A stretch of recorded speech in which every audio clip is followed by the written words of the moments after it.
마태복음 24장인데 제목은 보라 너희에게 미리 말하였노라. 오늘 마태복음 24장을 선고할 텐데 특별히 마태복음 24장 25절 말씀이에요. 보라 내가 너희에게 미리 말하였노라.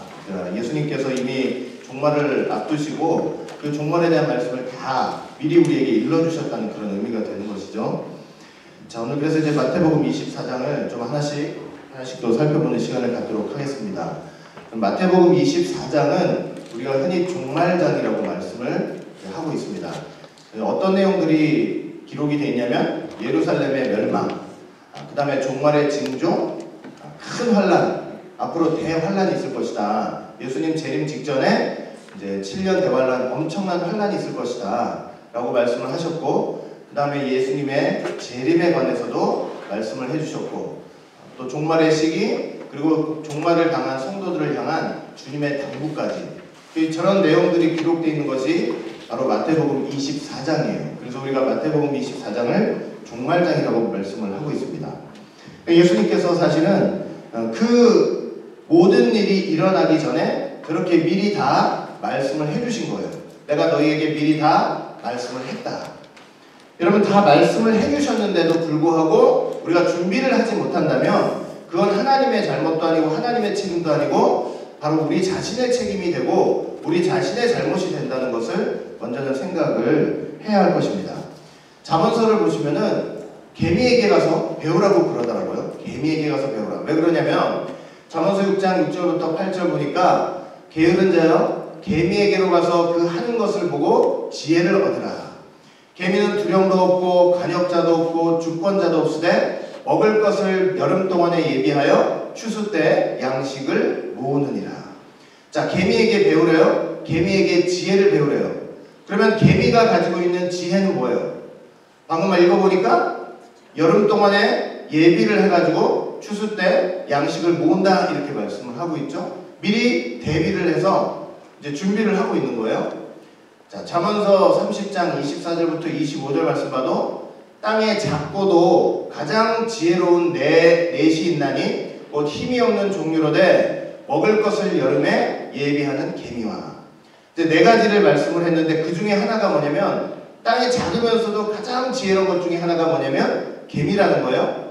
미리 여름에 먹을 것을 준비하고 예비를 하는 것이기 때문에.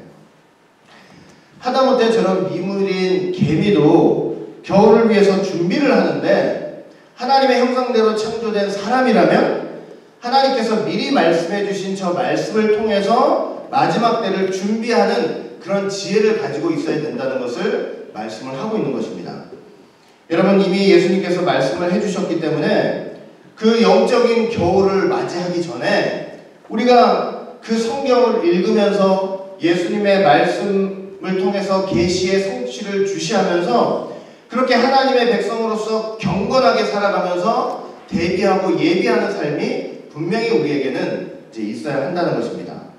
오늘 그런 의미에서 예수님께서 저 마태복음 24장을 통해서 종말에 대해서 어떤 말씀들을 하셨는지 우리가 좀 생각을 해보는 시간을 갖도록 하겠습니다. 자, 1절을 보시니까 자, 예수께서 성전에서 나와서 가실 때 제자들이 성전 건물들을 가리켜 보이려고 나오니. 자, 이렇게 말씀을 하고 있습니다. 자, 예수께서 성전에서 나와서 라고 말씀을 하고 있어요. 우리 23장 저번주에 다 배워서 알겠지만 종일토록 예수님께서는 종교 지도자들과 논쟁을 벌이셨죠. 그렇게 논쟁을 벌이시다가 최후로 예수님이 그 종교 지도자들 서기관 바리새인들에게 7가지 화를 말씀을 하시면서 선포를 하시면서 너희 조상의 그 죄의 양을 채우라 이렇게 이제 말씀을 하셨습니다. 이게 무슨 말이냐면은 그동안 선지자들과 의인들을 죽였던 그 순교의 피를 흘렸던 그 죄의 분량을 너희가 채우라. 어떻게요? 예수님을 죽임으로써 그렇게 채우라는 거예요. 그리고 그 모든 순교의 피가 결국은 이 세대에게 너희에게 다 돌아갈 것이다. 예수님을 믿지 않고 불신하고 결국은 예수님의 십자가에 못 박은 바로 그 세대에게 지금까지 그 순교자의 피를 흘렸던 그 피의 값을 너희들이 다 감당을 하게 될 것이다. 이렇게 말씀을 하신 거예요. 그러면서 최종적으로 하신 말씀이 뭐냐면 보라 너희 집이 황폐하여 버림바 되리라. 하나님의 자기 땅 자기 백성들 하나님의 거룩한 성 예루살렘 성인데 이제 너희들 황폐해가지고 버림받을 것이다. 자, 엄청난 비극이죠. 하나님의 도성이 하나님의 보내신 자 예수님을 영접하지 않고 쫓아낸다 했을 때, 십자가에 못 박아서 죽여버린다고 했을 때 너무나 엄청난 비극일 수밖에 없는 것이죠. 자, 그런데 오늘 24장 1절을 보니까 예수께서 성전에서 나와서 너무나 간단한 문장 한마디죠. 너무나 간단한 문장 한마디였지만요, 여러분 저게 바로 마지막이었어요. 저게 마지막이었어요. 무슨 말이냐면은 예수님은 저렇게 성전에서 나가신 후에 다시는 성전을 찾지 않으셨어요. 다시는 돌아오지 않으신 거예요. 예수님이 성전에서 나와서 다시 돌아온다면야 상관이 없죠. 저렇게 나오신 건요, 영원히 나오심이었어요. 영원히 나오심이었어요. 그냥 시간적으로 봐도 수요일 날은 베다니에 계셨죠. 목요일 날은 그 성 안에 마가 다락방에서 마지막 만찬을 하셨죠. 금요일 날 잡히셔가지고 십자가에서 골고다 언덕에서 달리셨죠. 역사적으로 시간적으로 봐도 성전으로 되돌아가시지 않았어요. 그리고 영적으로 봐도 예수님은 이제 이 땅에 세워진 예루살렘 성전으로는 다시는 돌아가지 않으신 거예요. 그 예수께서 성전에서 나와서, 저게 얼마나 비극적인 말씀입니까? 나와서 다시 돌아가지 않으셨다고 하니, 여러분 성전의 참 주인으로서 그 성전에서 영광받기 위해서 성전을 입성을 하시는데 결국 깨닫지 못해가지고, 종교 지도자들을 비롯해가지고 깨닫지 못해가지고 쫓겨나신 거예요. 쫓겨나셨어요. 성전의 주인이 성전에서 쫓겨나시는 거예요. 예수님께서 저렇게 성전에서 나가실 때, 예수님께서 나가시는 거고 이스라엘 백성들이 쫓아내는 것 같지만 영적으로는 사실은 예수님께서 저 보이는 성전 예루살렘 성전을 버리시는 순간인 거예요. 여러분 예수님을 쫓아낸 성전, 그리고 예수님께서 버리신 성전은요, 그때로부터 돌과 나무 그 이상의 어떤 의미도 없는 거예요. 하나님의 영광도 없고 하나님의 임재도 없고 거기엔 하나님의 인도와 구호도 없는 것이 되는 거예요. 제자들이 예수님한테 저 성전 건물들을 보리면서 저 화려하고 아름답지 않습니까? 이렇게 보이려고 예수님한테 이제 말씀을 드렸단 말이에요. 예수님이 그 얘기를 들으시고 뜻밖의 말씀을 하셔요. 2절 말씀 보니까 대답하여 가라사대 너희가 이 모든 것을 보지 못하느냐? 너 이거 다 보지? 내가 진실로 진실로 너희에게 이르노니 돌 하나도 돌 위에 남지 않고 다 무너뜨리우리라. 그 화려하고 아름답게 지어졌던 성전, 헤롯 성전이죠. 돌 하나도 돌 하나 위에 남지 않고 전부 무너진다고 그렇게 예언을 하셨습니다. 완전하게 파멸될 거라는 거예요. 성경에 기록이 되어 있지는 않았지만 여러분 제자들이 저 얘기를 듣고 얼마나 깜짝 놀랐겠습니까? 하나님의 성전 아니에요. 하나님의 성전. 하나님의 성전이 결코 원수들에 의해서 쉽게 파괴되거나 파멸되지 않을 거라고 분명히 생각을 했을 텐데 예수님은요 다 무너진다는 거예요. 돌도 하나 돌 위에 남지 않고. 우리가 꼭 알아야 됩니다. 뭘 알아야 되냐면 예수님을 대적하는 성전, 예수님을 쫓아낸 성전, 예수님이 없는 그 성전의 종국은 완전한 파멸이라는 사실입니다. 예수님이 떠난 성전은요, 하나님의 영광과 하나님의 보호가 떠난 성전은 그냥 돌덩이 벽돌에 지나지 않기 때문에 누가 와서 밀어도 그거는 무너지게 되어 있는 거예요. 여러분 성도도 마찬가지예요. 성도가 뭐예요? 성도는 하나님의 성령을 모신 성전이에요. 하나님의 말씀을 모신 성전. 내가 아무리 성전이라고 얘기하고 싶어도 내 안에 성령이 안 계시고 말씀이 안 계시면요 성전이 될 수가 없는 거예요. 믿는다고 하면서 말씀 쫓아내잖아요. 그 사람은 성전이 아닌 거예요. 성전일 수가 없는 거예요. 제자들이 깜짝 놀라서 예수님께 물었죠. 예수께서 감람산 위에 앉으셨을 때 3절 제자들이 종령이 와서 가로되 우리에게 이루소서. 깜짝 놀란 거예요. 성전이 무너진다고 하니 어느 때 이런 일이 있겠사오며 또 주의 임하심과 세상 끝에는 무슨 징조가 있겠습니까? 이제 놀라서 물어보는 거예요. 그러면 예수님, 그렇게 성전이 돌 하나 위에 돌을 위에 남지 않고 다 무너지는 그게 언제쯤 그게 일어나겠습니까? 그리고 주님의 임하심과 세상 끝에는 무슨 징조가 있겠습니까? 이렇게 여쭤보고 있는 거예요. 그러니까 제자들은 아마도 이런 생각을 했던 것 같아요. 성전이 무너지게 될 그때가 주님이 다시 오시고 세상이 끝나는 시간이라고 생각을 했던 것 같아요. 그래서 저렇게 한꺼번에 물어본 거죠. 그들 눈에는 동시적으로 보였지만 사실은 동시적인 사건은 아니죠. 성전이 완전히 무너진 거는 주 70년에 일어났던 사건이고, 예수님의 임하심과 세상 끝은 2000년이 지난 우리도 지금도 우리가 여전히 기다리고 있잖아요. 근데 제자들 볼 때는 그냥 하나로 보인 거예요. 하나. 사실은 둘로 나눠지는 건데, 그러니까 예수님께서 저 질문을 받으시고 이제 저 질문에 대답을 해주시는 게 바로 마태복음 24장의 전반적인 내용인 거예요. 그래서 어떤 대답들을 해주셨냐면 저 질문과 관련해서 성전의 멸망에 관한 내용과 더불어서 저들은 저걸 하나로 보고 있지만 예수님은 그걸 분리해가지고 세상 종말에 주님이 다시 오실 때쯤 어떤 일이 있을지를 하나하나 잘 설명을 해주셨어요. 그러니까 우리는 좀 종말에 초점을 맞춰가지고 역사적인 그 발견보다 종말에 초점을 맞춰가지고 어떤 말씀을 하셨는지 좀 생각을 해볼 거예요. 그 예수님께서 제일 먼저 제자들에게 질문을 받고 하신 말씀들이 뭐냐면 종말의 징조에 관한 얘기들을 하셨어요. 어떤 징조들이 있을 것이냐. 자, 4절 5절 말씀 보니까 예수께서 대답하여 가라사대 너희가 사람의 미혹을 받지 않도록 주의하라. 많은 사람이 내 이름으로 와서 이르되 나는 그리스도라 하여 많은 사람을 미혹해 하리라. 자, 종말에 어떤 징조가 있을 거라고 말씀하셨냐면 사람의 미혹이 있대요. 그런데 어떻게 미혹을 하냐면 내 이름으로 와서, 즉 내 이름으로 와서 내 이름을 근거로 내세워서 그리고 내 이름을 의지해서 내가 그리스도다, 내가 그다 라고 하면서 많은 사람을 미혹해 하는 일이 먼저 있다고 말씀을 하시는 거예요. 수많은 사람들이 내가 예수고 내가 예수의 영을 받은 그리스도라고 사칭을 하면서 그렇게 많은 사람들을 미혹하게 되는 일이 있을 거라고 언지를 지금 주시고 계시는 거예요. 미혹하다라고 하는 것은 뭐냐면 이제 길을 벗어나가지고 방황하는 것을 가리키는 거예요. 또 어려운 시대를 만났을 때 이 자칭 그리스도가 많이 출현을 해가지고 예수 믿는 성도들로 하여금 길을 벗어나게 하는 거예요.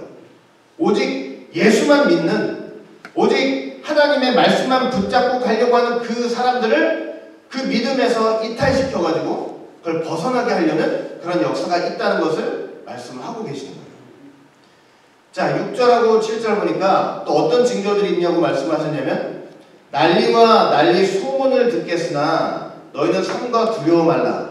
이런 일이 있어야 하되 끝은 아직 아니니라. 민족이 민족을, 나라가 나라를 대적하여 일어나겠고 처처의 기근과 지진이 있으리니 이 모든 것이 재난의 시작이다. 자, 종말을 쭉 해가지고 어떤 징조들이 있냐면 자, 난리와 난리의 소문이 있겠대요. 저 난리는 원어를 볼 때 전쟁이라는 말이에요. 전쟁과 전쟁의 소문이 있다고 말씀을 하고 있는 것이죠. 자, 그런데 전쟁은요, 여러분들 생각해 보세요. 전쟁이라는 것은 꼭 종말에만 있는 것은 아니죠. 사실은 이 역사가 시작된 이래로 항상 전쟁은 이제 있어 왔던 거예요. 자, 그러면 전쟁이 종말의 징조가 된다는 것은 우리가 이제 어떻게 받아들여야 되냐면, 어떻게 이해를 해야 되냐면, 여러분 계시록을 보시면은 세 가지 재앙이 나오죠. 첫 번째가 뭐냐면 인재앙이 나오고, 두 번째는 나팔재앙이 나오고, 세 번째는 대접재앙이 나와요. 근데 이 세 가지 재앙이 각각 7인, 7나팔, 7대접으로 구성이 되어 있는데 이 세 가지 재앙들은요 연속적으로 시간적으로 일어나는 재앙들이 아니에요. 이거 끝나고 요거 끝나고 요거 그렇게 일어나는 재앙들이 아니고요. 어떻게 일어나는 재앙들이냐면 점진적으로 점차적으로 확장되고 강화되면서 발생하는 재앙들이에요. 자, 무슨 말이냐면 전쟁을 한번 예를 들면요. 전쟁은 옛날부터 쭉 있어 왔단 말이에요. 옛날부터 있어 왔는데 종말이 가까울수록 어떻게 된다는 거냐면 종말이 가까울수록 그 규모나 강도 면에서 강해지고 강력해지고 확장된다는 것으로 우리가 이해를 하면 되는 거예요.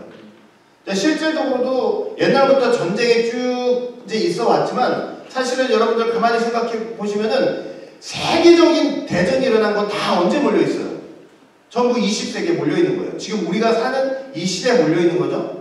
그러니까 이렇게 세계적인 전쟁이 벌써 2차례 일어나고 3차 대전도 있을 거라고 분명히 성경은 말씀을 하고 있는데 그렇게 마지막 때가 되면 될수록 이 전쟁의 양상이 더욱더 그 규모면으로 세계적이 되고 또 그 물량면으로 또 엄청난 그런 전쟁이 있을 거라는 것을 우리가 그렇게 받아들이면 되는 거예요. 그러니까 이런 전쟁이 이렇게 있는 걸 보면 마지막 때가 가까웠다는 걸 알라는 거예요.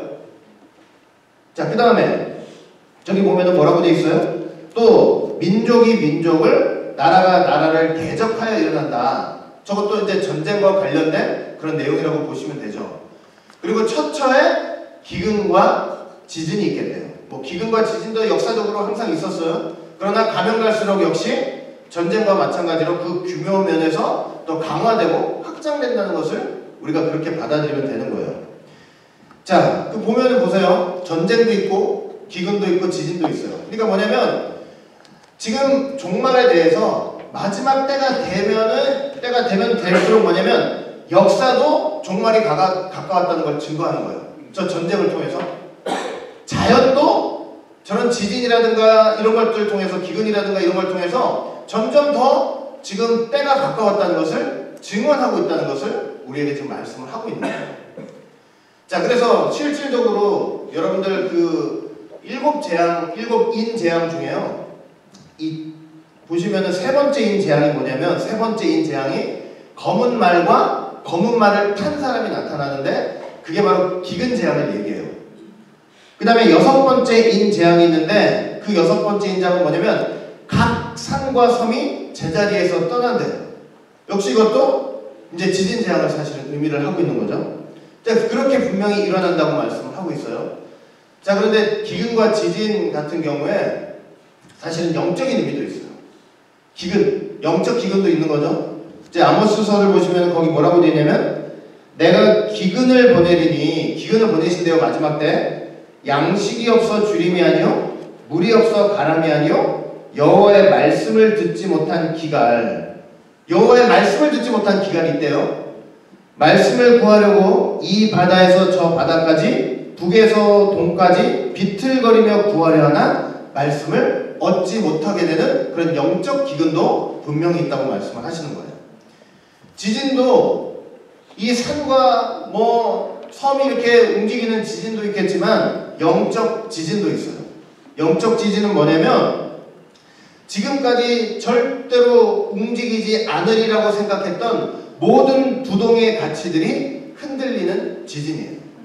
그러니까 사람들이 가면 갈수록 어떤 시대가 되냐면 내가 무엇을 믿고 무엇을 의지하고 무엇을 붙잡고 가야 되는지에 대한 혼란이 오는 영적 지진의 시대가 있다는 것을 말씀을 하는 거예요.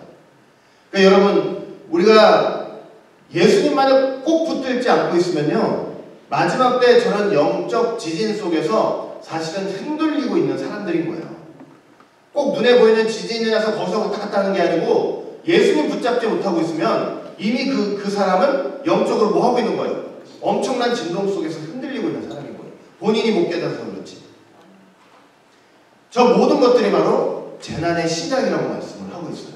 저런 종말의 징조들이 있을 거라고 말씀을 하고 있어요. 자, 그 다음에 이제 9절부터 보시면 어떤 게 나오냐면 저런 여러 가지 종말의 징조 속에서 하나님의 교회가 당할 고통이 있을 거라고 말씀을 하셨어요. 하나님의 교회, 하나님의 백성이 당할 고난이 있다고 말씀을 하세요. 자, 9절 보니까 그때 많은 사람들이 너희를 환난에 넘겨주겠으며 너희를 죽이리니 너희가 내 이름을 위하여 모든 민족에게 뭐를 받는데요?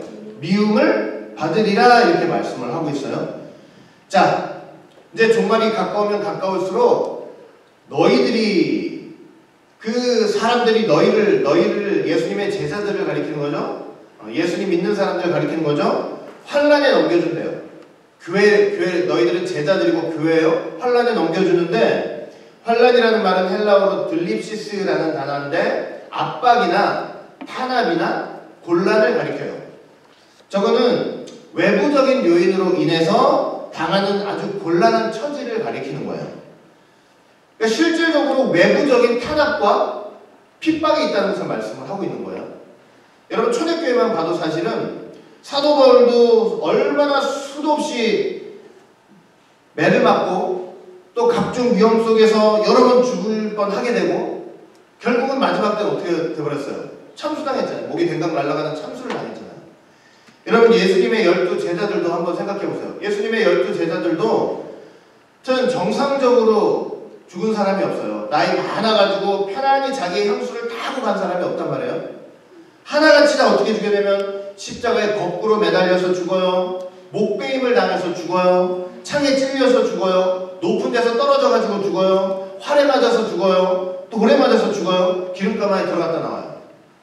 그러니까 당신의 제자들 그리고 앞으로 있을 그 교회가 당할 그런 환난, 탄압이 분명히 있을 거라고 예수님이 지금 말씀을 하고 계신 거예요. 외적인 탄압이 있을 것이다. 교회가 반드시 그런 고통과 고난을 당하게 된다는 거죠. 자, 왜 그렇게 당하냐면 너희가 내 이름을 위하여 그러니까 예수님의 이름으로 말미암아 예수님이라는 그 예수라는 이름으로 말미암아 미움을 받기 때문이래요. 저 미워하다라는 말은 헬라어로 미세온데 아주 싫어하고 증오하는 것을 가리켜요. 그러니까 온 세계가 전반적으로 예수 믿는 그리스도인들을 적의와 악의를 가지고 바라보면서 미워하고 증오하고 싫어하는 그런 때가 오기 때문에 그런 환난 속에서 고통을 당할 수밖에 없다는 것을 예수님께서 지금 미리 말씀을 해주고 계신 거예요. 자, 그런 때에 여러분 그런 때 어떤 일이 발생하냐면 많은 사람이 10절 보니까 많은 사람이 시험에 빠져가지고 서로 잡아주고 서로 미워하겠대요. 자, 시험에 빠진대요. 그런데 저 서로 잡아주고라는 게 꼭 뭐냐면 이렇게 넘어지면은 손잡아서 이렇게 끌어올려주고 하는 그런 의미 같지만 그게 아니에요. 저 서로 잡아주고라는 말은 원어를 볼 때요. 배신하다, 넘겨주다 하는 그런 의미가 있어요. 성도를 팔아버리고 넘겨주는 거예요. 그러면서 서로 미워하는 일이 있대요. 현대인 성경으로 저걸 읽어보면 다음과 같이 기록되어 있어요. 많은 사람들이 믿음에서 떠나 서로 배반하고 서로 미워할 것입니다. 그러니까 교회가 당하는 엄청난 고난과 환난 속에서 어떤 일이 있냐면 믿는 사람들이 믿음을 버리고 예수님을 배신하고 배교하는 일이 있다는 거예요. 자, 실제로 그런가? 데살로니가후서 2장 3절 말씀 보시면은 제가 표준 세번역으로 한번 읽어드릴게요. 실제로 그래요. 실제로 그런 일이 있어요. 자, 뭐냐면 여러분은 아무에게도 어떤 방법으로도 속아 넘어가지 마십시오. 그날이 오기 전에 먼저 배교하는 일이 있고 불법을 행하는 사람 곧 멸망의 자식이 나타날 것입니다. 그러니까 마지막 때 반드시 어떤 일이 있대요? 배교하는 일이 있대요. 믿음을 저버리고 예수님을 배신하는 일이 분명히 있다고 말씀을 하고 계시는 거죠. 진리를 저버리고.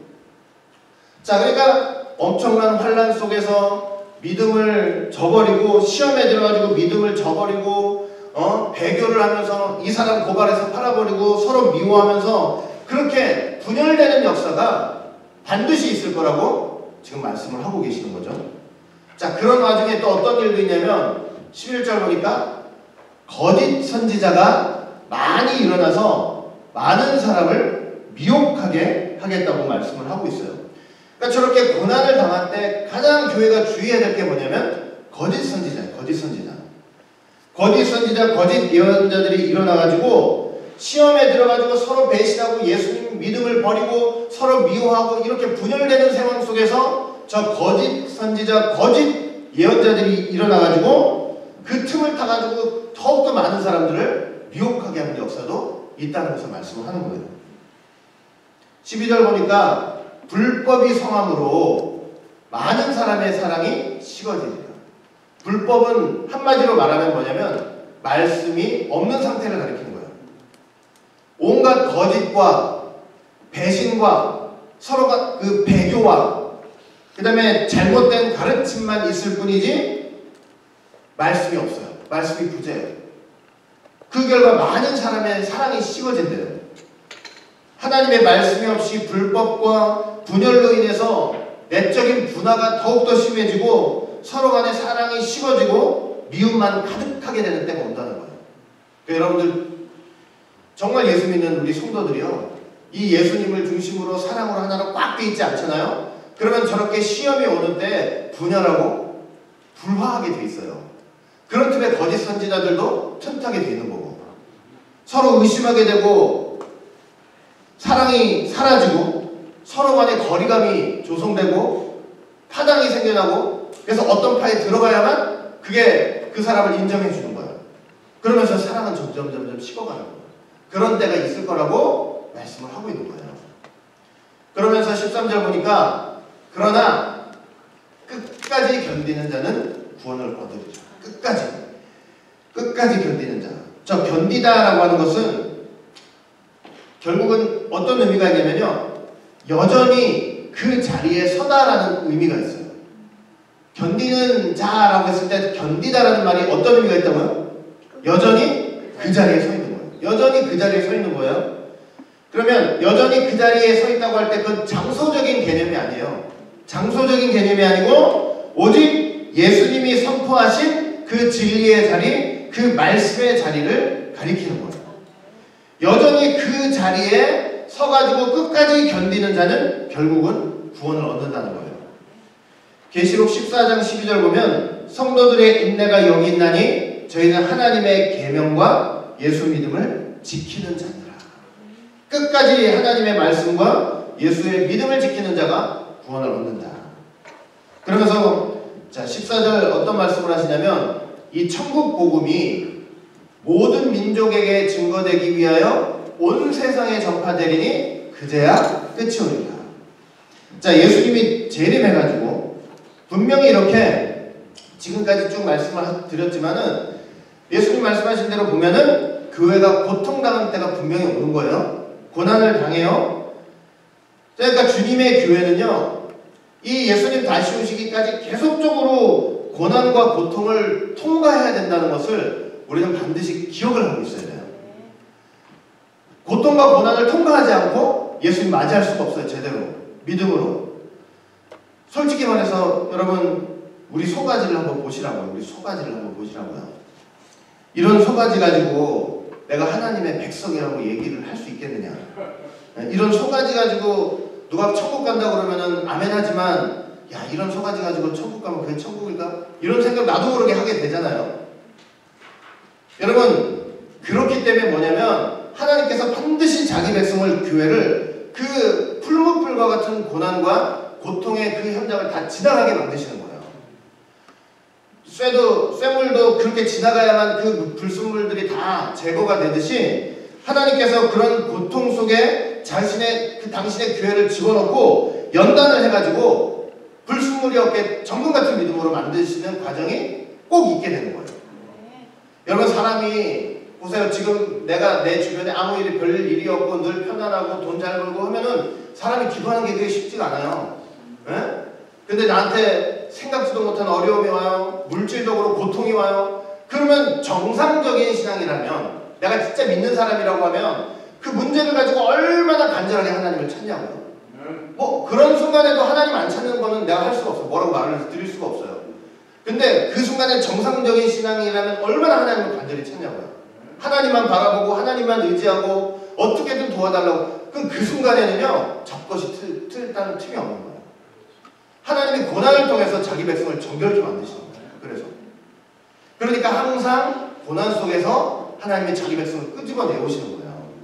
여러분, 그 고난을 통해서 우리의 정욕들, 이 악한 생각들, 그리고 악한 습성들, 고쳐지지 않는 습성들 있잖아요. 그냥 시간 많은데 시간 없다고 하면서 성경 한 장 안 읽는 그 악한 습성들도 이런 고난을 통해서 하나님께서 치우시게 딱 고쳐주시는 거예요. 하나님이 이스라엘 백성들을 애굽에서 꺼내 오셨잖아요. 하나님이 자기 백성들을 어디서 끊어내 오시냐면 그 고난 속에서 끊어 오시는 거예요. 여러분 애굽을 뭐라고 표현을 하냐면 신명기 4장 20절 보면 여호와께서 너희를 택하시고 너희를 쇠풀무 곧 애굽에서 인도하여 내사 자기 기업의 백성을 삼으신 것이 오늘과 같아도. 하나님이 자기 백성을 어디서 꺼내 오셨대요? 쇠풀무 애굽이래요. 쇠풀무가 뭐냐면 용광로예요. 용광로. 철을 재련하는 용광로예요. 거기서 자기 백성을 꺼내 오셨대요. 하나님이 하나님의 백성을 어디서 꺼내 오시냐면 고난 속에서 꺼내 오시는 거예요. 여러분 삶에 어떤 고난이 있더라도 그 고난은 그래서 하나님이 뭐예요? 너 내 백성이야. 나만 의지하고 나만 바라보는 참 백성이야. 라고 그걸 삼으시려고 그렇게 고난 속에 여러분들을 집어 던지시는 거예요. 그리고 종말론적으로도 하나님이 저런 교회가 당하는 지속적으로 당할 수밖에 없는 저 고난과 고통을 통해서 자기 백성을 정결케 만드신다는 거 여러분들 꼭 기억을 하시기 바라겠습니다. 그런데 그 고난의 와중에서도 어떤 일이 일어나냐면 천국 복음이 온 세상에 전파된대요. 저게 무슨 말이에요? 교회는요 고난 속에서도 뭘 해야 된다는 거예요? 복음을 전파해야 된다는 거예요. 하나님의 말씀을 증거해야 된다는 거예요. 여러분 어떤 어려움과 환난 속에서라도 하나님을 아는 백성은 하나님의 말씀을 전해요. 다니엘서 11장 32절 33절 보시면 이런 말씀이 있어요. 그가 또 언약을 배반하고 악해가는 자를 괴울로 타락시킬 것이나 이 사단 마귀 같은 게 타락시키려고 해요. 오직 자기의 하나님을 아는 백성은 강하여 용맹을 발하리라. 백성 중에 지혜로운 자가 많은 사람을 가르칠 것이다. 사단이 그 고난과 환난을 통해서 다 무너뜨리려고 하는 세상 속에서도 하나님을 아는 백성은 어떻게 한대요? 그 순간에 용맹을 발한대요. 용맹을 발아가지고 지혜롭게 하되 하나님의 말씀을 많은 사람들에게 가르치는 일을 한다는 거예요. 그렇게 가르쳐가지고 천국 복음이 세상에 전파되면 이제 그때는 끝이 올 거예요. 여러분 예수님의 진리가 하나님의 말씀이요 고난 속에서도 말씀을 전하는 저 용맹한 사람들을 통해서 온 세상에 전파된다는 것을 여러분들은 꼭 기억을 하시길 바라겠습니다.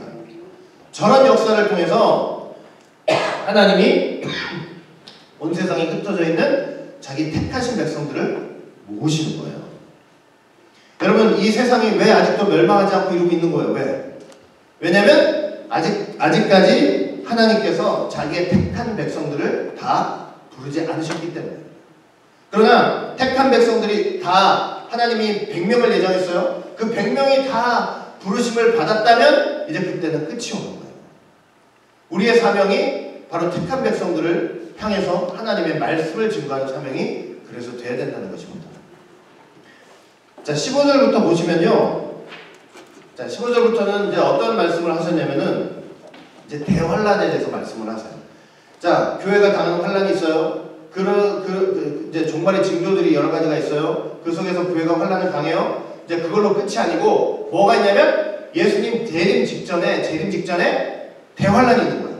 7년 대환란, 엄청난 환란이 있는 거예요. 그런 환란이 있다는 것을 말씀을 하고 있는 거죠. 자, 지금까지 어렵게 지내왔으니 이제 좀 예수님 재림하기 전에는 좀 꽃길이 열려졌으면 좋겠다. 그게 아니고요. 마지막 최종적인 환란이 있어요. 자 15절 말씀 보시니까 대환란에 관한 내용이 쭉 말씀이 되는 거예요. 그러므로 너희가 선지자 다니엘의 말한 바 멸망에 가증한 것이 거룩한 곳에 선 것을 보거든 읽는 자는 깨달을진저. 자 선지자 다니엘의 말한 바 저게 무슨 말이냐면 지금 이제 내가 할 얘기는 이미 다니엘 선지자가 말씀한 내용이라는 거예요. 선지자 다니엘이 말한 바 선지자 다니엘이 뭐라고 얘기를 했냐면 다니엘서 보시면 멸망에 가증한 것이 거룩한 곳에 서게 된다는 것을 말씀을 했어요. 근데 그걸 보게 되거든. 예수님이 지금 말씀하시는 거예요. 자 가증한 것은 저기 멸망에 가증한 것은 뭐냐면 원어적으로 보면 혐오스러운 거 아주 역겨운 거 증오하는 거예요. 그러니까 하나님 앞에 우상 같은 것들이 우상. 그리고 거룩한 것은 뭘 가리키는 거겠어요? 성전을 가리키는 거죠. 그 거룩한 곳 성전에 아주 구역질나고 하나님 보시기에 역겨운 것이 서게 되는 것을 너희들이 보거든. 이런 말씀인 거예요. 읽는 자는 깨달을진저. 그러니까 그것마저도 읽지 않으면 모른다는 거예요. 성경을 읽지 않으면 저런 일이 있다는 것도 모른다는 거예요. 자, 읽는 자는 깨달을진저. 저게 역사적으로 성취가 된 적이 있다고 그랬죠? 다니엘이 저런 예언을 한 게 약 주전 500년대예요. 500년대. 근데 주전 500년대 저 예언을 해놓고 역사적으로 성취된 때가 있어요. 그게 언제냐면 첫 번째는 주전 167년에 시리아의 왕 안티오쿠스 4세가 예루살렘 성전에 들어가가지고 자기 임의로 행동했죠? 거기다가 제우스 신당을 세워놨어요. 가증한 걸 세워놨잖아요. 그걸로 인해서 1차적으로 성취가 된 거예요. 그 다음에 주 70년에 예수님이 말씀하셔놓고 주 70년에 어떤 일이 일어나냐면 로마 군대 그 들어온 이방 군대가 하나님의 성전에 들어와가지고 성전을 다 회폐해버렸잖아요. 이렇게도 역사적으로 성취가 된 거예요. 자, 그리고 나서 또 어떤 일이냐면 이제 종말론적으로도 저게 성취가 되는 거예요.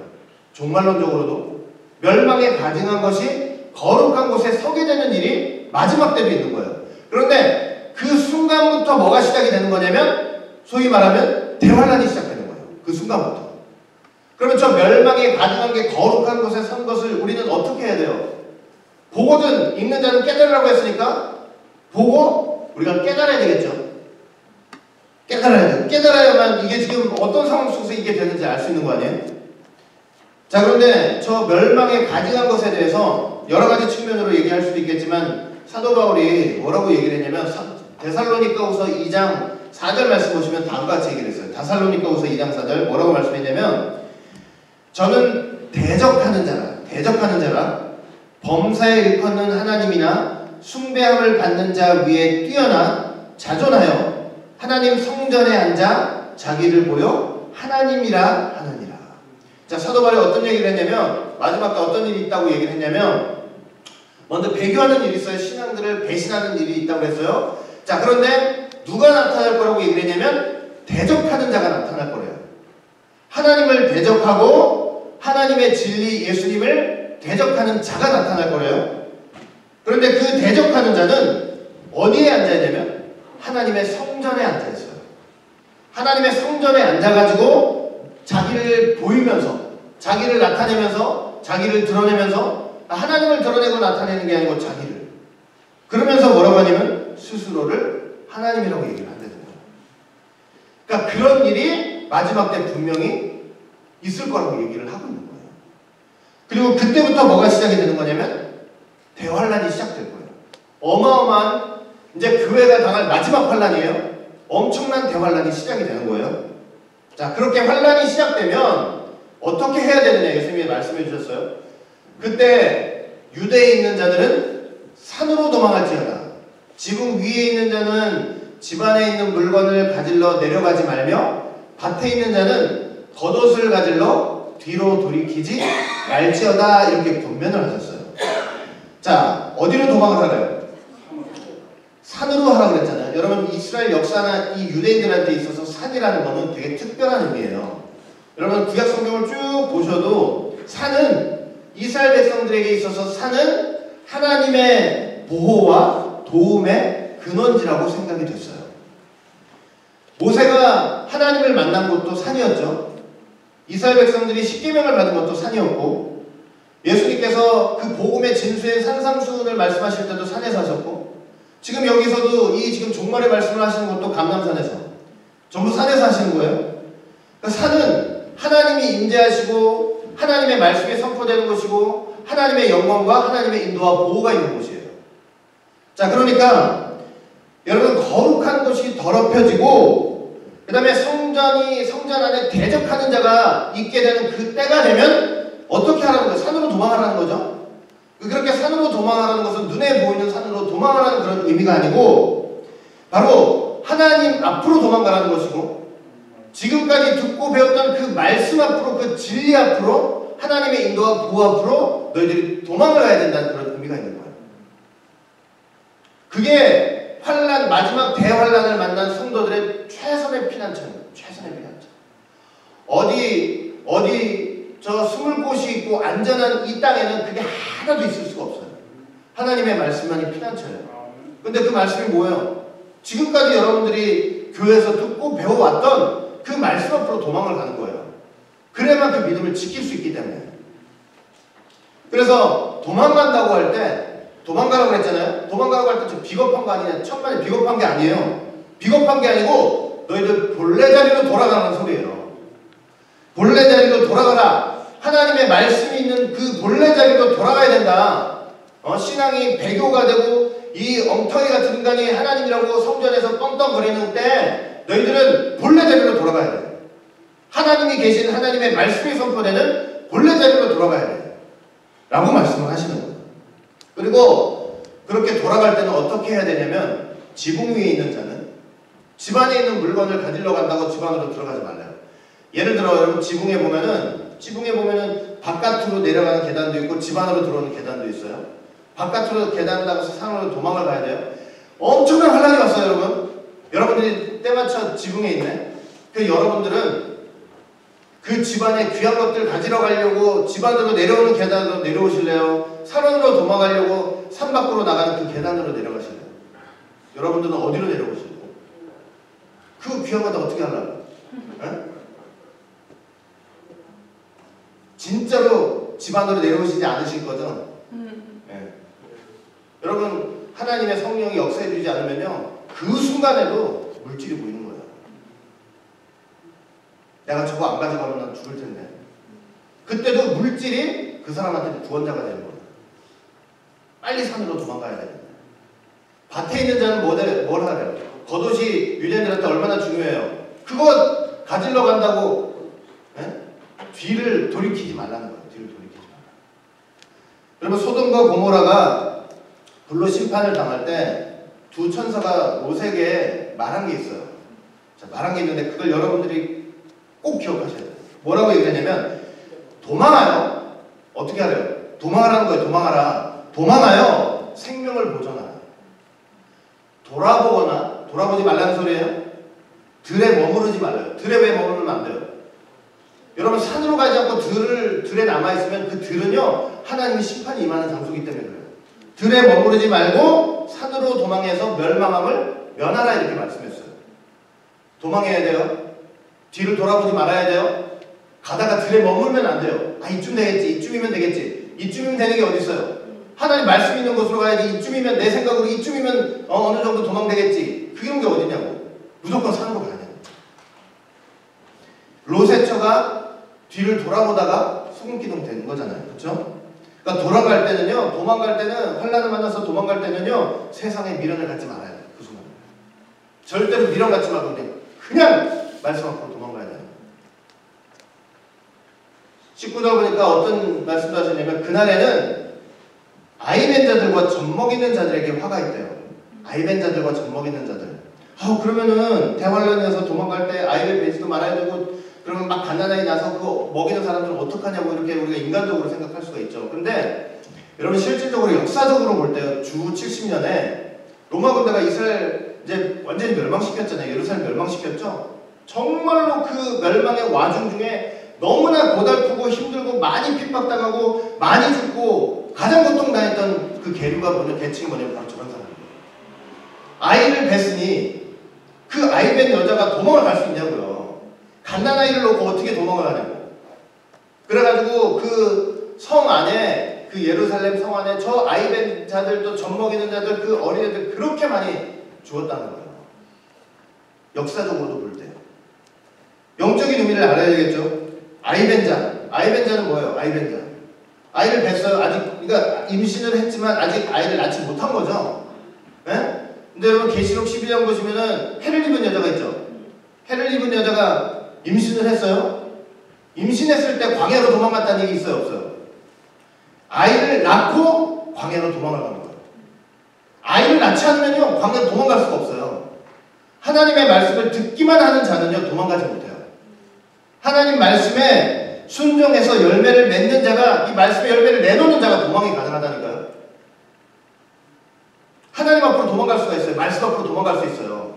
그 말씀의 역사가 살아있는 말씀의 역사를 체험했기 때문에. 젖먹이는 자는요 약하고 천한 초중학문을 가리키는 자들이에요. 저런 생활 속에서도, 저런 삶 속에서도, 저런 시대 속에서도 아주 무가치하고 무력한 세상의 기본 원리와 철학, 주의, 이데올로기, 신앙으로 치면 율법주의 이런 걸 가르치는 사람들은요, 파를 당한다는 거예요. 파를 당한다. 오직 그리스도, 예수 그리스도의 말씀 앞으로만 나가야 구원의 길이 있고 구원의 방도가 있다는 것을 예수님이 지금 말씀을 하고 계시는 거예요.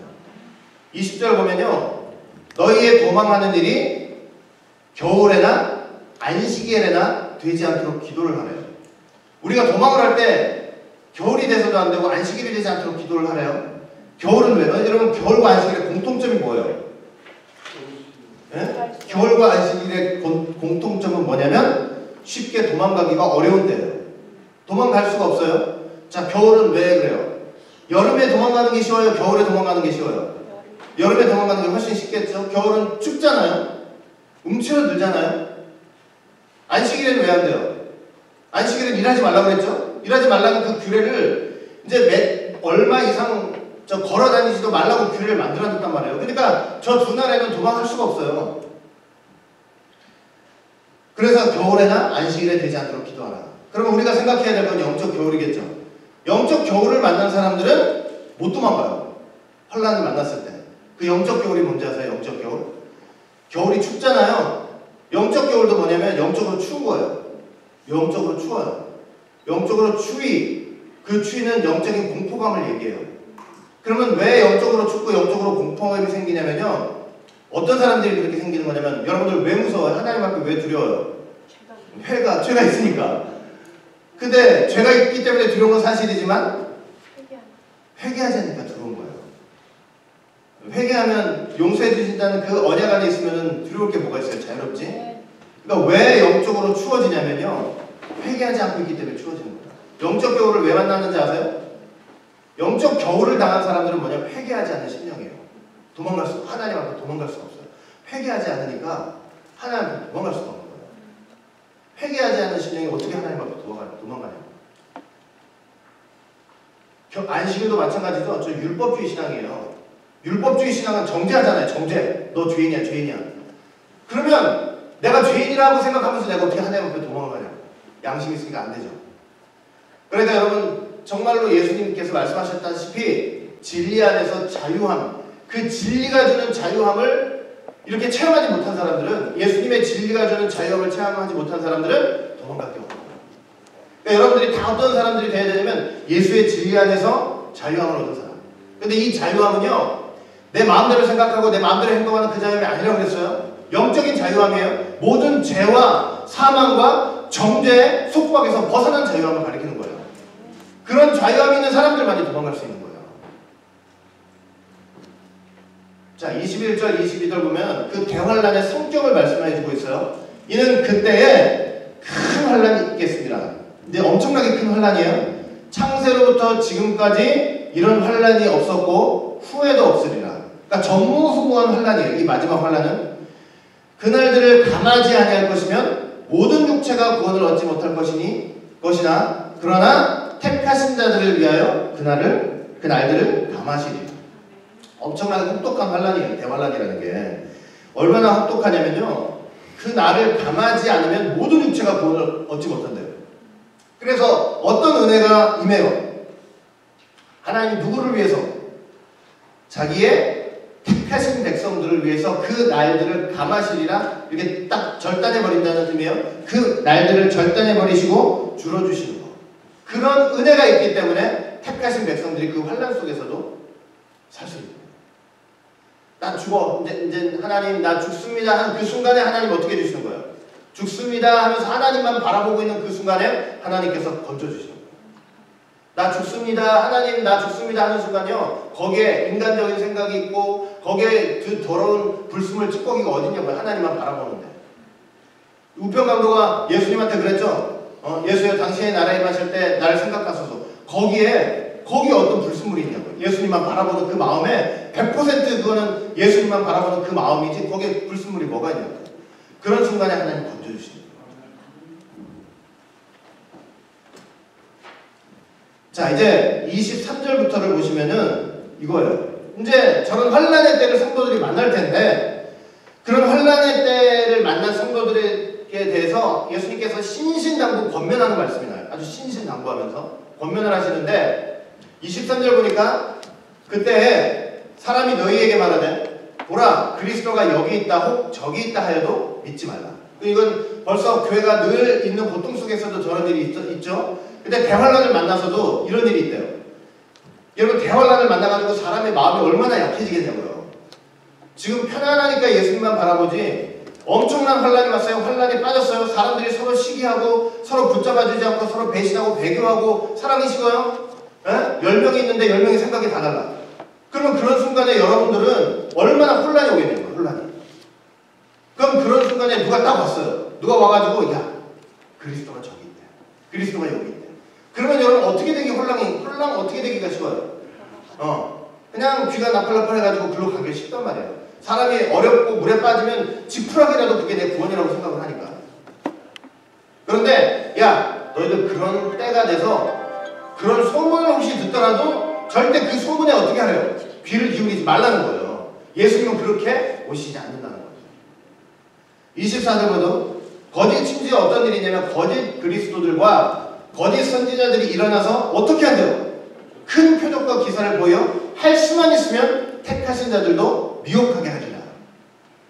자, 거짓 그리스도 거짓 선지자들이 일어나가지고 놀라운 일들 기적과 이사를 베푼다는 거예요. 그래가지고 저 기적과 이사를 통해서 하고 싶은 일이 뭐겠냐고요. 내가 그다요. 내가 그다. 그 말을 하고 싶은 거예요. 저런 일들을 통해서. 원래 기적이나 이사 같은 건요. 예수님 당시 그렇게 하셨던 그 목적이 뭐냐면 예수님 자신을 증거하기 위함이에요. 그거는 기적과 이사는 예수님을 향한 증거예요. 증거. 예수님만 증거하기 위해서 그런 일들을 하시는 거예요. 근데 그렇게 해놓고 내가 그다라고 얘기하는 거예요. 여러분 사단 마귀도 그렇게 똑같이 저런 일을 해가지고 할 수만 있다면 택하신 백성들도 미혹하게 하려 한대요.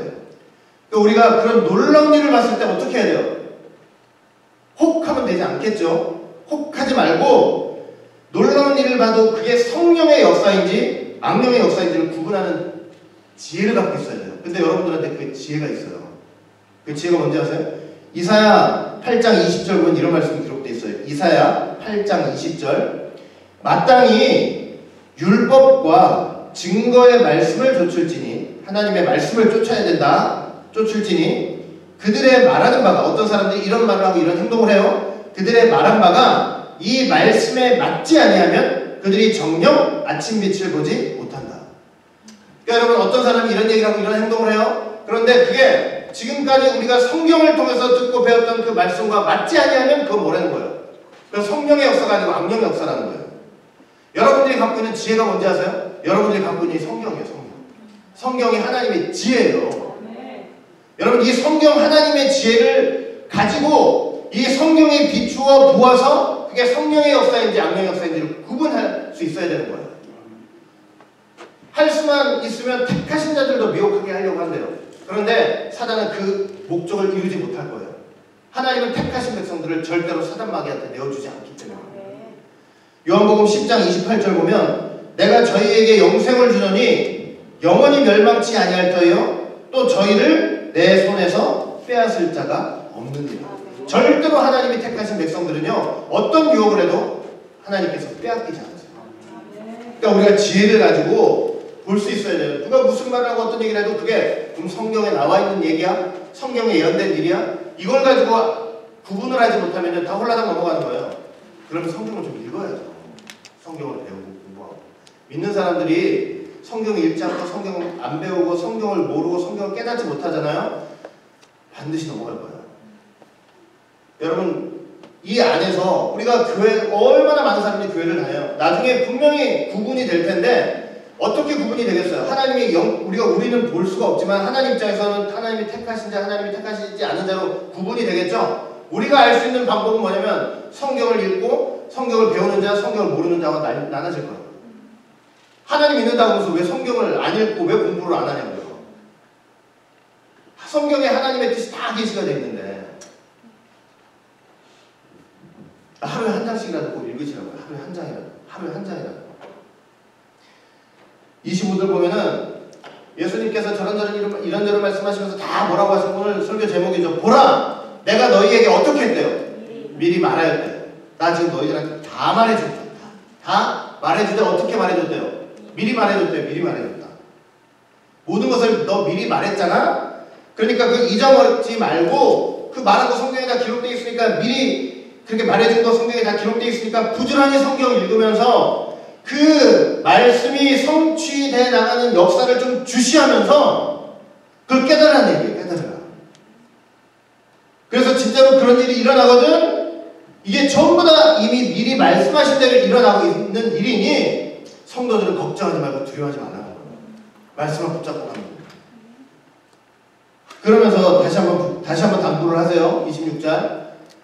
그러면 어떤 사람들이 너희에게 말하되 보라 그리스도가 광야에 있다고 해도 나가지 말고 골방에 있다고 해도 나가지 말래요.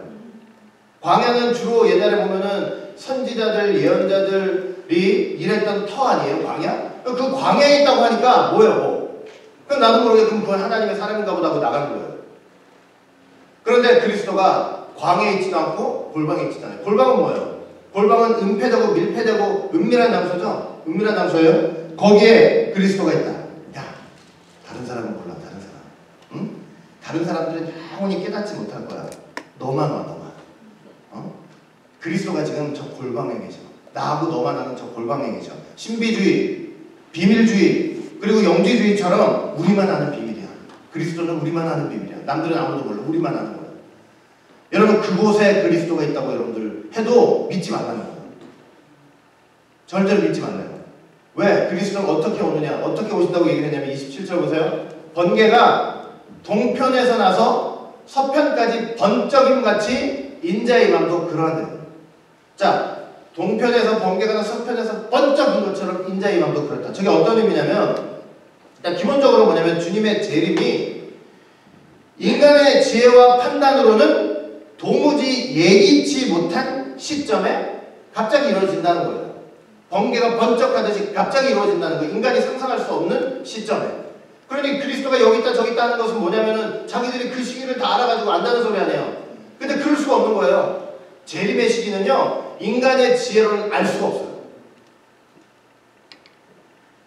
번개가 언제 진짜 어떻게 아냐고요. 재림의 급작성과 돌발성을 가리키는 거예요. 생각지 못한 때예요. 인간은 생각지 못한 때. 인간의 지혜로는 알 수가 없을 때. 그리고 저 번개가 동편에서 서쪽까지 번쩍한다는 것은 주님의 재림이 어떤 특정한 장소에만 있는 게 아니라는 거예요. 번개가 순식간에 동쪽에서 서쪽까지 나타나듯이 주님의 재림도 장소에 제한을 받지 않는다는 거예요. 모든 사람이 다 볼 수 있는 모습으로 오신 거예요. 그리고 주님의 재림이 저거는 아주 선명할 것을 보여주는 누구나 다 보면 알 수 있을 아주 선명하게 올 것을 말씀하는 거예요. 밤하늘에 번개가 번쩍해 보세요. 다 보죠, 다.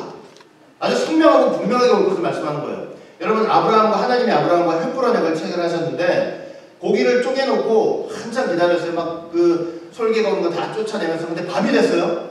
갑자기 쪼갠 고기 사이로 뭐가 지나가요? 타는 횃불이 확 지나갔단 말이에요.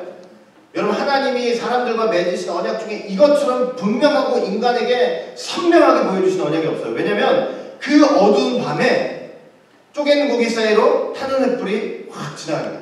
너무나 분명하고 확실하게 보여주는 거예요. 예수님의 재림도 그렇게 된다는 것을 말씀을 하고 있는 거예요. 뭐 골방에 있어, 광야에 있어 이게 아니에요. 계시록을 봐도 구름을 타고 오신다고 했고 각인의 눈이 그를 볼 거라고 했어요. 알겠죠? 제가 나중에 이게 또 계시록 관련돼가지고 이 말씀도 좀 드려야 돼요. 그 계시록 10장에 힘센다는 천사도 구름 옷을 입고 오잖아요. 그과 재림의 역사의 차이도 뭔지를 제가 말씀 한번 드려야 돼요. 자, 그 다음에 28절 보면은 주검이 있는 곳에는 독수리들이 모일지니라. 이제 이렇게 말씀하셨어요. 이제 이렇게 쭉 말씀하신 그 흐름 속에서 저 말씀을 봐야 돼요. 사실 저 말씀은요, 저하고 여러분들이 한번 날 잡아서 해야 돼요. 날 잡아서 해야 되는데 날 잡아서 꼭 할게요, 저거를. 자, 주검이 있는 곳에 독수리가 온다. 주검이 시체죠, 시체. 여러분 독수리들이 시체를 봤어요? 그러면은 그 먹으려고 어떻게 와요? 그냥 신속하게 달려들죠. 역시 저것도 주님의 재림의 급작성, 신속성, 돌발성을 보여주는 거예요. 자, 우리가 알지 못하고 생각지 못하는데 그런 때라는 거예요. 그런 때. 자, 그리고 영적으로 보면요, 저 주검이 뭘 이제 영적으로 이렇게 보여주고 있냐면 십자가에 달리신 예수님을 보여주고 있는 거예요. 십자가에 달리셔가지고 처참하게 돌아가신 예수님이에요. 자, 예수님께서 어떤 말씀하셨냐면 이런 말씀하셨어요. 요한복음 12장 32절 말씀 보시면 내가 땅에서 들리면 사람이 죽을 때는 다 어떻게 죽어요? 에? 아니 사람이 이제 죽어요. 그래서 가족들 다 이제 죽기 직전에 가족들 불러요. 그러면 사람은 죽기 위해서 어떻게 하고 있어요? 누워있잖아요. 바닥에 누워있죠. 근데 예수님은 자기의 죽음을 어떻게 했습니까? 내가 땅에서 들리면이라고 했어요. 왜? 표적이 되기 위해서요. 나에게 와야 되는 하나님의 택한 백성들을 불러 모으기 위한 표적으로 세워심이 돼야 되기 때문에 인간들은 죽을 때 다 누워서 죽지만 예수님은 돌아가실 때 십자가에 달려서 높이 들려 돌아가신 거예요. 보세요. 내가 땅에서 들리면 모든 사람을 내게로 이끌겠노라. 그러니까 독수리들이 주검이 있는 곳에 독수리들이 모이는 것을 벌써 연상을 시켜주잖아요. 예수님의 십자가가 있는 바로 그곳에 예수님이 높이 들려서 그 십자가에 달리신 바로 그곳에 하나님의 택한 백성들이 벌떼처럼 몰려드는 거예요. 그러니까 마지막 때 여기 그리스도가 저기 있다 여기 있다 이렇게 하지 말라는 거예요. 그리고 절대 거기에 모이지 말래요. 왜냐? 오직 예수님의 십자가가 있는 그곳에 하나님의 택한 백성들 성도들이 모일 것이고 바로 그곳에 예수님이 다시 오실 거예요. 여러분 예수님이 십자가가 있는 곳에 예수님이 다시 오시게 될 거예요. 물론 예수님의 재림은 우주적인 재림이죠. 그러나 자기 백성을 구하시기 위해서 어디로 오시냐면 십자가 바로 그 현장으로 오십니다. 29절부터 31절 말씀 보시면 이제 대환란의 많은 권면이었고 이제는 이제 주님의 재림에 대한 말씀을 하세요. 29절 보니까 이제 재림이에요. 이제는 그날 환란 후에 이제 대환란 끝나고 환란 후에 즉시 해가 어두워지며 달이 빛을 내지 아니하며 별들이 하늘에서 떨어지며 하늘의 권능들이 흔들리리라. 이제 예수님 오시기 직전이에요. 오시기 직전에 어떤 일이 일어나요? 해가 어두워지고 달이 빛을 내지 않고 별들이 떨어지고 하나님의 권능들이 흔들리리라. 저 권능들이 뭐냐면 하나님의 권세라는 뜻이에요. 저기 원어를 보면 권세인데, 자 권세인데 공동번역을 보면 저기 뭐라고 되어 있냐면 천체라고 되어 있어요. 천체, 우주, 천체. 재림 직전에 모든 우주의 질서들의 변화가 있을 것을 보여주는 거예요. 지금은 한치 오차도 없이 지금 우주의 질서들이 이렇게 다 진행이 되고 있잖아요. 근데 재림 직전에는 뭐가 있다는 거예요? 그 우주의 질서에 변화가 생긴대요. 변화가. 그런데 변화가 생겨야 돼요? 안 생겨야 돼요? 꼭 변화가 생겨야 돼요. 꼭 변화가 생겨야 되는 이유는 두 가지예요. 첫째는 뭐냐면 히브리서 12장에 말씀하셨듯이 이거예요. 왜 이런 천체 변화가 생겨야 되느냐? 그동안 한 번도 흔들리지 않았던 우주의 질서에 변화가 생겨야 되느냐? 왜 그러느냐? 그 이유는 첫째, 진동치 아니할 세계를 위해서 기존 세계가 진동하는 역사를 보여주는 거예요. 영원히 견고한 하나님의 세계가 오기 전에 기존의 세계는 어떻게 돼야 된다는 거예요? 흔들려야 돼, 흔들려야 돼. 새 것이 오려면 옛 것은 흔들려야 되는 거예요. 새 하늘이 도래하려면 옛 하늘과 옛 땅은 무너져야 되는 거예요. 또 계시록 21장 말씀 볼 때 하나님과 어린 양이 빛과 등이 되시는 그 세계가 오시려면 지금까지 인류를 비추고 있었던 해와 달과 별은 어떻게 해야 돼요? 어두워져야 돼요. 이해가 되세요? 그래야 되기 때문에 저런 역사가 분명히 있는 거예요. 재림 직전에 저런 일이 분명히 있는 거예요. 자, 그러면서 어떤 일이 있냐면 30절 보세요. 그때에 인재의 징조가 하늘에서 보이겠고, 인재의 징조가 보인다는 건 뭐냐면 이제 징조라는 거는 누구나 볼 수 있는 거예요. 예수님이 오시게 되는 때가 되잖아요. 그러면 누구나 예수님 오시는 거 아니야? 누구나 이렇게 다 알 수 있을 정도로 그런 징조가 있다는 거예요. 징조. 여기 있고 저기 있고 누구는 알고 모르고 이게 아니고 그런 징조가 있다는 거예요. 그때 땅의 모든 족속들이 통곡하며, 그러니까 그 징조를 볼 때 그동안 예수님의 가르침을 부정하고 적대시하고 예수님의 통치를 거부했던 사람들은 반드시 땅을 치면서 후회하게 되는 때가 있다는 거예요. 그들이 인자가 구름을 타고 큰 능력과 큰 영광으로 오는 것을 보리라. 예수님이 뭘 타고 오시는 거예요?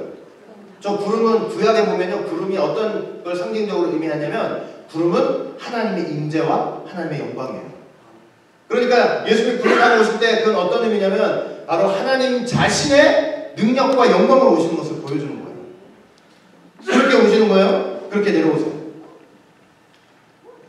자, 그렇게 내려오시면서 31절 어떤 일이 있냐면 저가 큰 나팔 소리와 함께, 자, 무슨 소리와 함께? 큰 나팔 소리. 여러분, 예수님 다시 오실 때 큰 나팔 소리가 있어요. 이거는 데살로니가전서 4장 16절에도 기록되어 있어요. 주께서 호령과 천사장의 소리와 하나님의 나팔로 친히 하늘로 쫓아 강림하신대요. 큰 나팔 소리예요. 저 나팔 소리는요, 그냥 여기 어떤 지역적인 지역만 울리는 그런 나팔 소리가 아니고요, 이 지구와 온 우주 전체를 진동시키는 나팔 소리일 거예요. 왜냐면 구약 때 보면 나팔을 왜 불렀어요? 어떤 그 이스라엘의 회중을 다 불러 모으기 위해서 규칙을 정해가지고 다 불렀잖아요.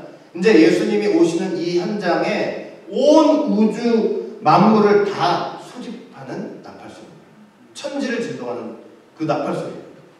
그래서 보통 소리가 아닌 거예요. 그러니 그 앞에 믿음으로 서지 않는 사람들은 서지도 못하는 거예요.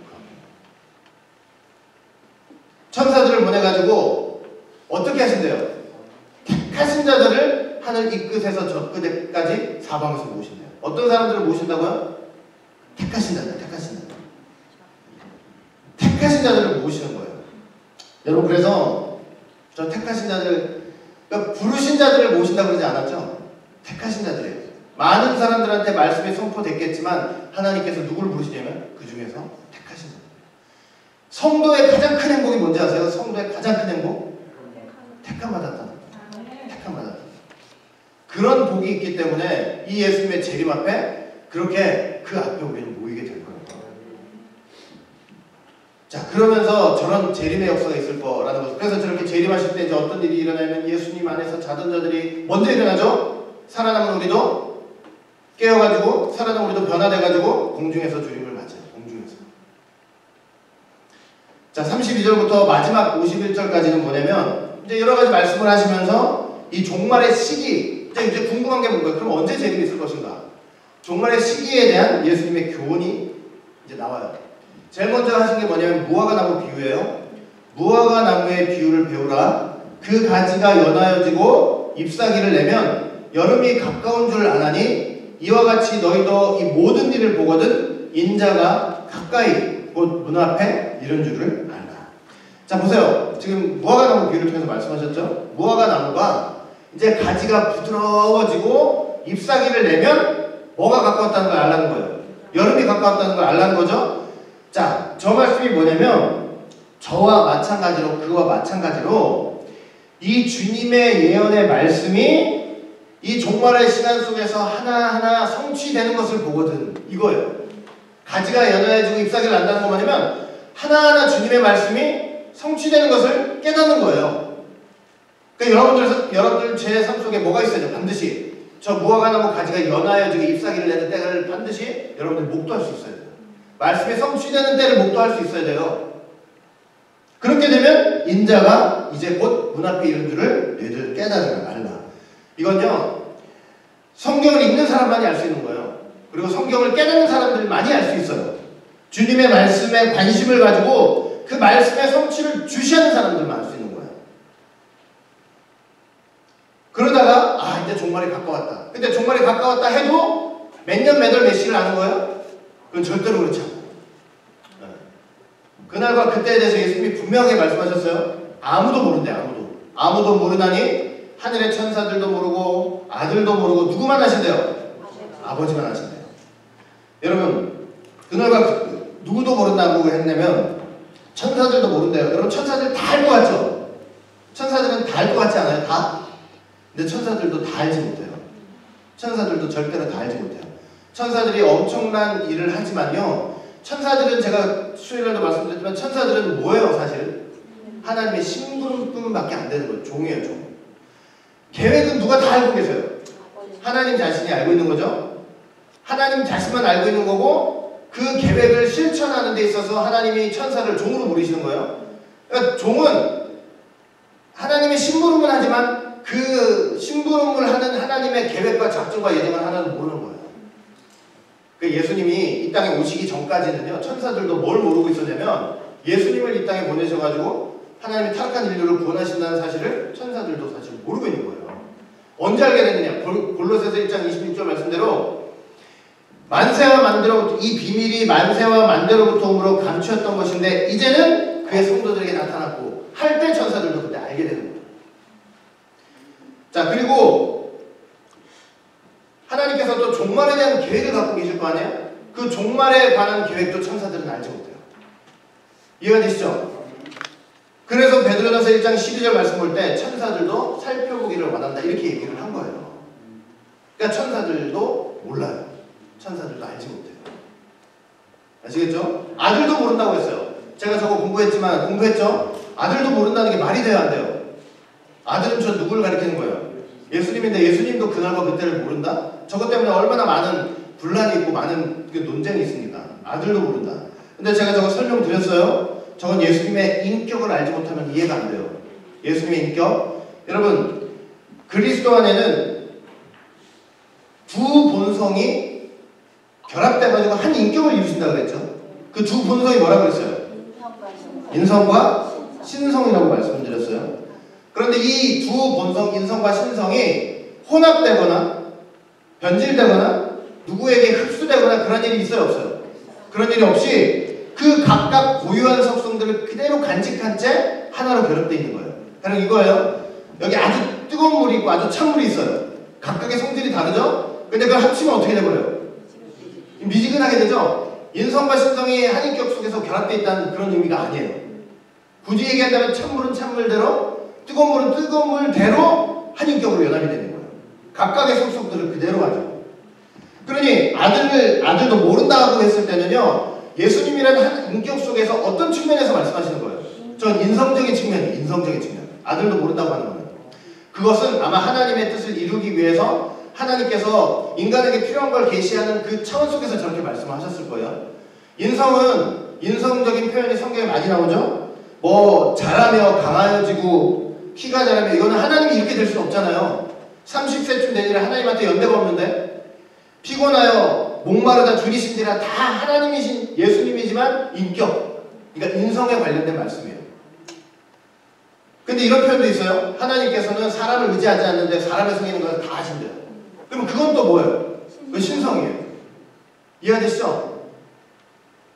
그러니까 사실은 예수님 그 한 인격 속에 인성과 신성이 이렇게 결합되어 있는 건요, 우리가 인간의 지혜로 설명할 수 없는 하나님의 신비예요. 신비.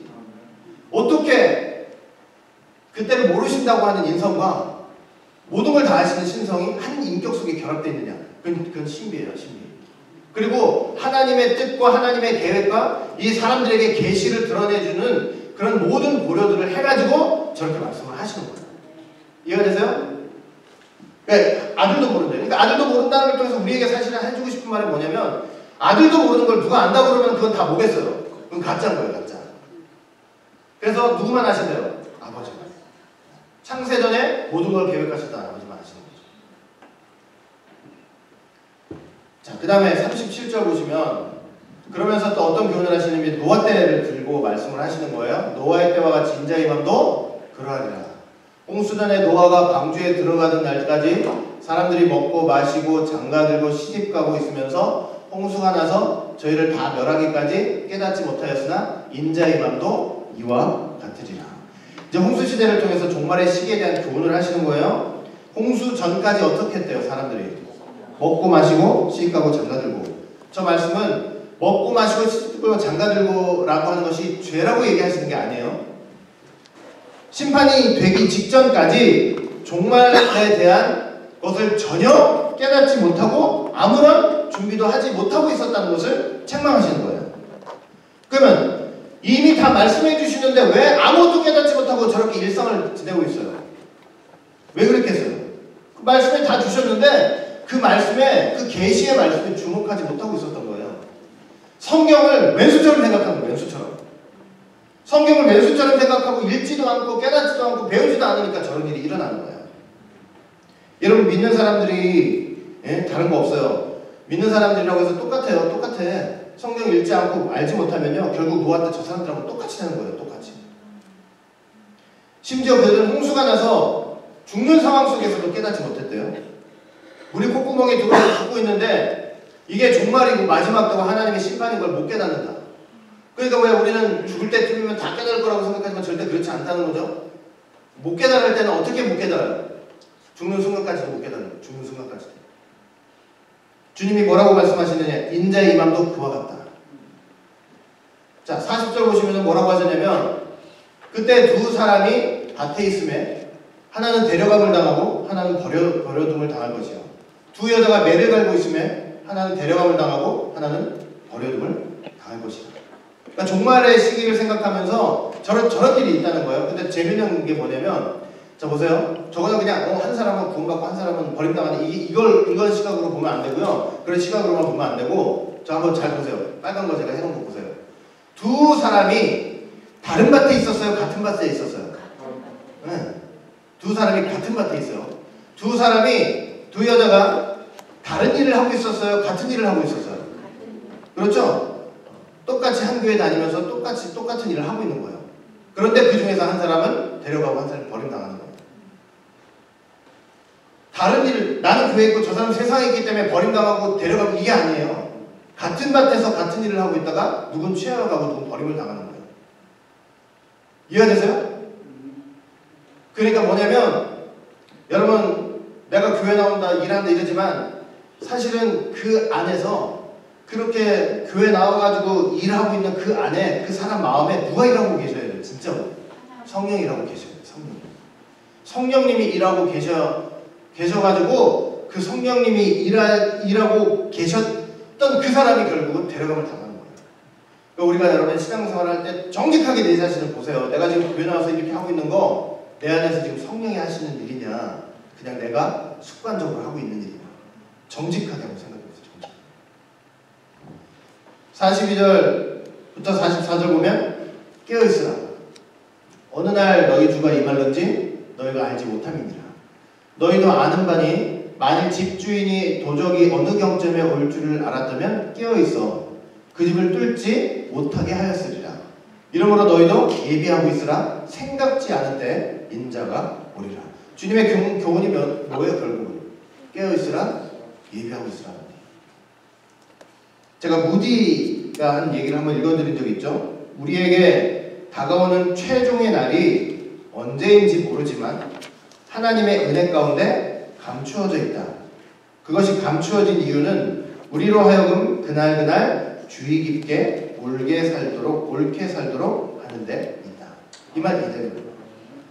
자 그리고 45절부터 47절 보시면은 충성되고 지혜 있는 종이 되어 주인에게 그 집 사람들을 맡아 때를 따라 양식을 나눠줄 자가 누구뇨.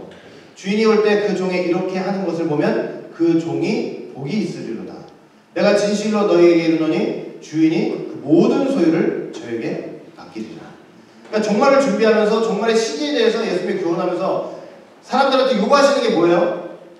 충성되고 지혜 있는 종이 돼서 내 집, 그러니까 교회에서 때를 따라 양식을 나눠줄 하나님의 복음 사역, 하나님의 말씀 사역의 사명자가 되라는 거예요. 사명자가 되라. 여러분, 제가 다음 주에 하겠지만 마태복음 20쪽 보면요, 25장 보면은 기다리는 자는 졸아요. 기다리는 자는 반드시 졸게 돼 있어요. 그런데 사명을 맡은 자는 졸지 않아요.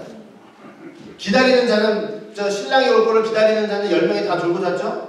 그러면은 그 종한테 내가 오면은 얘네들 10명 깨워 하는 사명을 준 그 종만큼은 안 자고 있었어요. 이해가 되죠? 일을 맡겨놓으면 안 주는 거예요. 일을 맡겨놓으면. 여러분들 교회 나오면서 마냥 기다리는 사람이 되면 안 된다니까요. 일을 맡는 사람들이 돼야죠. 그래야 안 주는 거예요. 복이 있다고 했고 모든 소유를 맡긴대요. 천국의 모든 기업을 다 상속해 주겠다는 의미죠. 마지막으로 48절부터 51절 보시면은 만일 그 악한 종이 좀 지혜롭고 충성된 종이 되어야 되는데 악한 종이 마음에 생각하기를 주인이 더디 오리라 하여 동무들을 때리고 술 친구들로 더불어 먹고 마시게 되면 생각지 않은 날 알지 못하는 시간에 그 종의 주인이 이르러 심히 때리고 외식하는 자에 받는 유례 처하리니 거기서 슬피 울며 이를 갈미 있으리라. 자, 저 악한 종이 여러분 왜 악한 종이 됐을 것 같아요? 한번 보세요.